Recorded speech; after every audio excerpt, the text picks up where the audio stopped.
नाजरीन अस्सलाम वालेकुम and welcome to my channel Mac Info TV. नाजरीन, वीडियो स्टार्ट करने से पहले मेरी आपसे एक छोटी सी रिक्वेस्ट है कि मैं बहुत मेहनत करके आप तक ये इन्फॉर्मेटिव वीडियोस लाने की कोशिश करता हूँ। इसके बदले में मुझे सिर्फ़ और सिर्फ़ आपकी हौसला अफ़ज़ाई की ज़रूरत है। और वो हौसला अफ़ज़ाई क्या है कि आप लोगों ने सिर्फ़ छोटा-सा काम करना है, लाइक का बटन प्रेस करना है और सब्सक्राइब का बटन प्रेस करना है। इससे मेरा हौसला बढ़ेगा और मैं मज़ीद अच्छी-अच्छी वीडियोज़ आप तक पहुँचाने की कोशिश करूँगा। तो आपका वक्त मज़ीद ज़ाया किए बिना स्टार्ट करते हैं आज की वीडियो। नाजरीन, आज की वीडियो में हम बात करेंगे एसपीएससी ने कंबाइंड कम्पेटिटिव एग्जामिनेशन 2025 का ऐलान कर दिया है। तो चलते हैं एडवर्टाइजमेंट की तरफ और आपको इसके तमाम जो क्राइटेरिया है उसके बारे में बताता हूँ। इसका पॉइंट नंबर 1 जो है नाजरीन, वो है the allocation of post will be made according to the number of post available in different departments.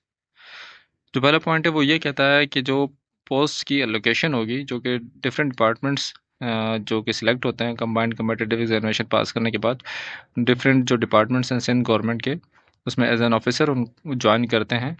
तो उनकी एलोकेशन जितनी पोस्ट अवेलेबल होंगी डिपार्टमेंट्स में उसके मुताबिक एलोकेशन की जाएगी, मतलब उनको वहाँ पे जो सिलेक्टेड कैंडिडेट्स होंगे उनको पोस्ट किया जाएगा। पॉइंट नंबर 2 है नाजरीन, only online application will be accepted, manual application forms shell not B entertained. इसमें कहा गया है कि जो ऑनलाइन एप्लीकेशन है सिर्फ वही मंजूर होंगी, मैनुअल एप्लीकेशन काबिल कबूल नहीं है।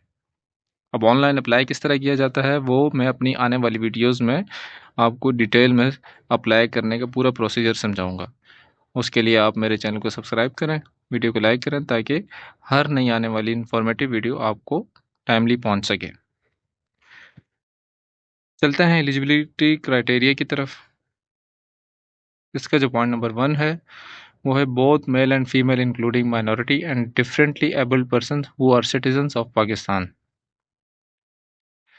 इसमें ये कहा गया है कि मेल फीमेल इंक्लूडिंग माइनॉरिटी जो कि अकलियत से ताल्लुक़ रखते हैं वो सारे जो है एलिजिबल हैं। लेकिन इसमें इनसे एक पॉइंट इन्होंने ये थोड़ा सा गलत मेंशन किया कि who are citizens of Pakistan, नहीं, ये है कि who are citizens of province of Sindh. जो सिंध सूबे के शहरी हैं सिर्फ वो एलिजिबल है।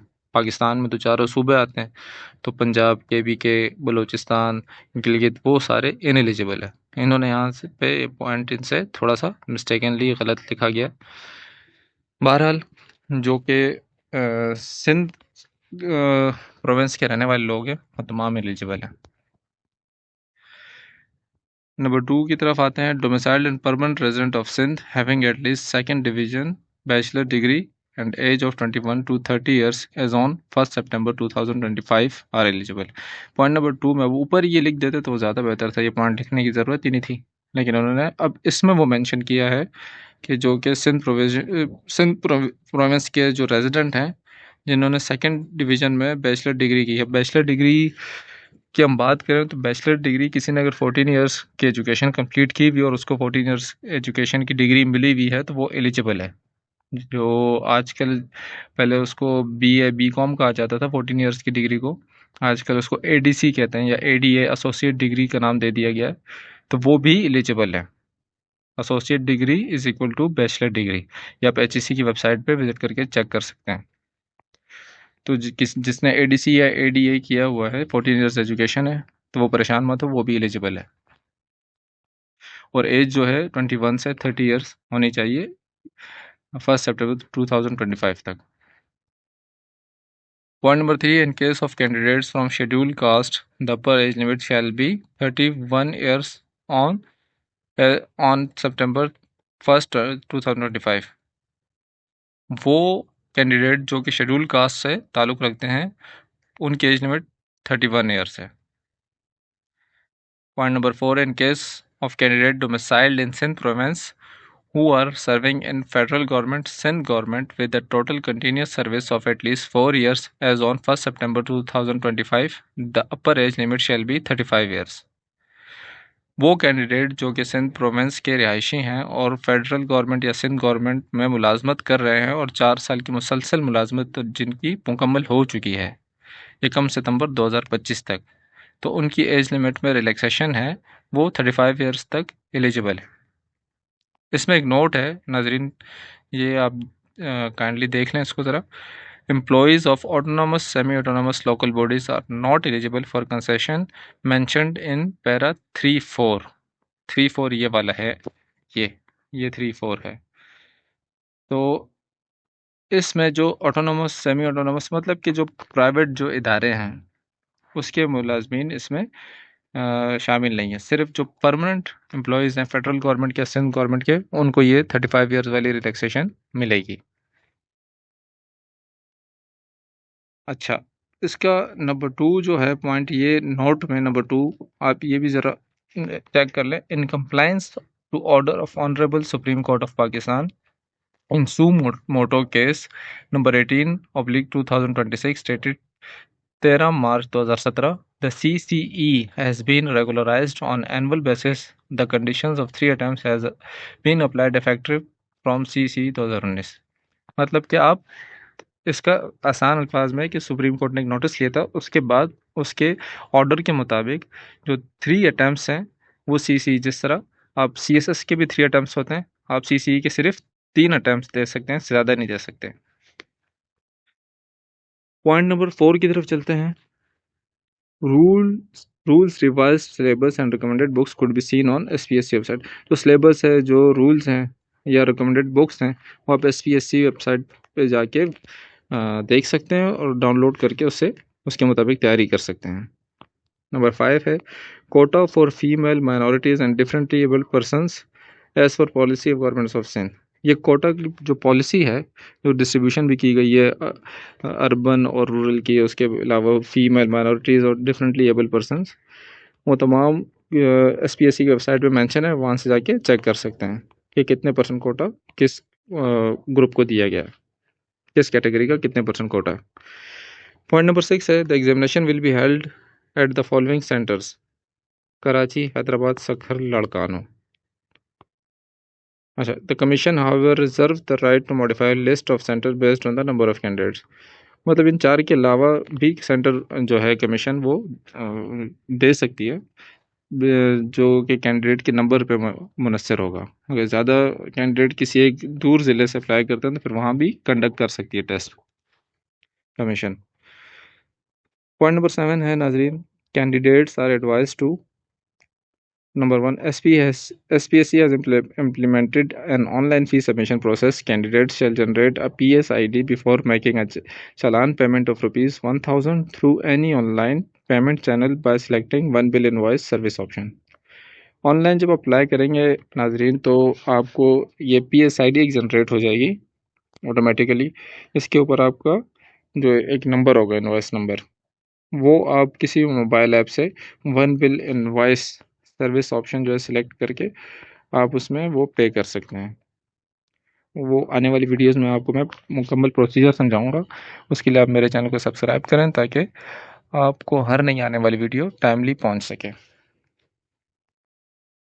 नंबर 2 है fill in the online form and check it carefully before submission on or before 30 सितंबर 2025। 30 सितंबर इसकी लास्ट डेट है, लेकिन मेरी आपसे रिक्वेस्ट है कि आप लास्ट डेट का वेट ना करें, उससे पहले पहले अप्लाई करें, क्योंकि लास्ट डेट को अक्सर सिस्टम में कोई मसला हो सकता है, कोई और कोई वजह हो सकती है।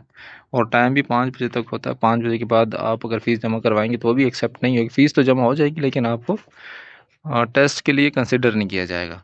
तो लास्ट डेट को भूल जाए, आप समझे कि 29 सितंबर 2025 लास्ट डेट है, उसके मुताबिक आप चलें। 30 तारीख को बिल्कुल माइंड से निकाल दें। नंबर 3 है choose the optional subject correctly and in accordance with the prescribed syllabus. जो ऑप्शनल सब्जेक्ट हैं वो बिल्कुल सोच समझकर और सही तरीके से चूज़ करें, जो कि प्रिस्क्राइब्ड सिलेबस है उसके मुताबिक। नंबर 4 है options example domicile, age, qualification, examination centre and optional subjects 1 exercise shall not be change after the closing date. ये इनकी सिलेक्शन आप बहुत ही एहतियात से करें। जो डोमिसाइल है, एज है, क्वालिफिकेशन है, एग्जामिनेशन सेंटर आप कौन सा चूज़ करना चाह रहे हैं, और जो ऑप्शनल सब्जेक्ट हैं, एक दफ़ा चूज़ करने के बाद आपको चेंज का ऑप्शन इसमें नहीं मिलेगा। नंबर 5 है if any candidate fails to appear in any one paper, she will not be allowed to appear in subsequent papers. अगर कोई कैंडिडेट किसी एक पेपर में भी फेल हो जाता है तो उसके बाद जितने भी होने वाले पेपर हैं उसमें उनको अलाउ नहीं किया जाएगा वो उसमें अपेयर हों या टेस्ट दें। पॉइंट नंबर 6 है enter correct CNIC number and date of birth in online form, wrong entry shall lead to rejection of candidature. CNIC number और डेट ऑफ बर्थ बिल्कुल करेक्ट जो है एंटर करनी है, अगर रॉन्ग एंट्री होगी तो आपको जो एप्लीकेशन है वो रिजेक्ट हो जाएगी। Closing date for submission of online application is 30 सितंबर 2025। 30 सितंबर इसकी लास्ट डेट है, लेकिन मैंने जैसे आपको पहले कहा है कि आप 30 ना कंसिडर करें, इसको 29 कंसिडर करें, क्योंकि आखिरी दिन को अप्लाई करने का बिल्कुल कोई फ़ायदा नहीं हो सकता। कोई सिस्टम में अक्सर मसला हो जाता है, या अगर आप लेट हो जाते हैं, फ़ीस आप 5 बजे के बाद सबमिट करवा देते हैं। अभी टाइम मेंशन नहीं है, लेकिन उनकी जो टाइमिंग है वो 5 बजे के बाद आप फ़ीस सबमिट हो जाएगी, लेकिन आपको कंसिडर नहीं किया जाएगा। तो उससे पहले पहले आप अप्लाई कर लें तो ज़्यादा बेहतर है। काफ़ी दिन है तो आप इसमें अप्लाई भी कर सकते हैं, और तैयारी भी अभी से शुरू कर दें तो वो आपके लिए बेहतर है। नाजरीन, इस अप्लाई करने का तरीका और बाकी सिलेबस के हवाले से हम अपनी आने वाली वीडियोस में बात करेंगे, और जो टिप्स हैं जो कि मैं ज़रूरी समझता हूँ कि आपको पता होनी चाहिए कि तैयारी कौन से सब्जेक्ट से करनी है, कब स्टार्ट करनी है, तो वो भी मैं आपके साथ एक वीडियो बना के शेयर करूँगा। तो उसके लिए आप मेरे चैनल को सब्सक्राइब करें ताकि हर आने वाली वीडियोस आप तक टाइमली पहुँच सकें।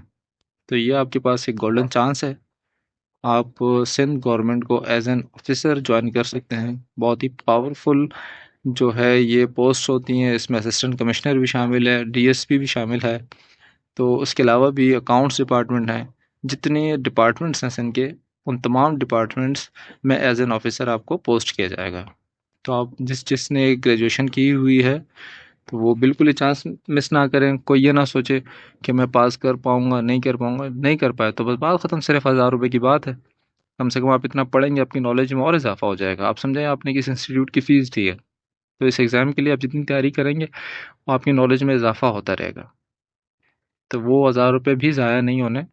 लेकिन आप ये सोचें, अगर आपकी सिलेक्शन हो जाती है तो आपको उसके बाद कितनी पावर मिलेगी, आपकी लाइफ चेंज हो जाएगी, आपके आने वाली नस्लों की लाइफ चेंज हो जाएगी।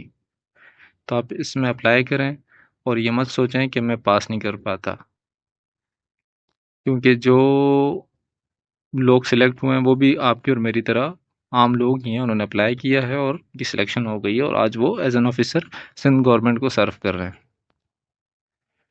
तो आप बिल्कुल अपने आप को अंडर एस्टिमेट मत करें, अप्लाई करें और कोशिश करें कि आप अच्छे से तैयारी करें। इंशाल्लाह कामयाबी आपको ज़रूर मिलेगी। नाजरीन, ये थी आज की वीडियो। वीडियो ख़त्म करने से पहले मेरी आप सबसे रिक्वेस्ट है कि इस वीडियो को लाइक करें, अपने दोस्तों के साथ शेयर करें, और मेरे चैनल को सब्सक्राइब करें, ताकि हर नई आने वाली इन्फॉर्मेटिव वीडियो आप तक बर वक्त पहुँच सके।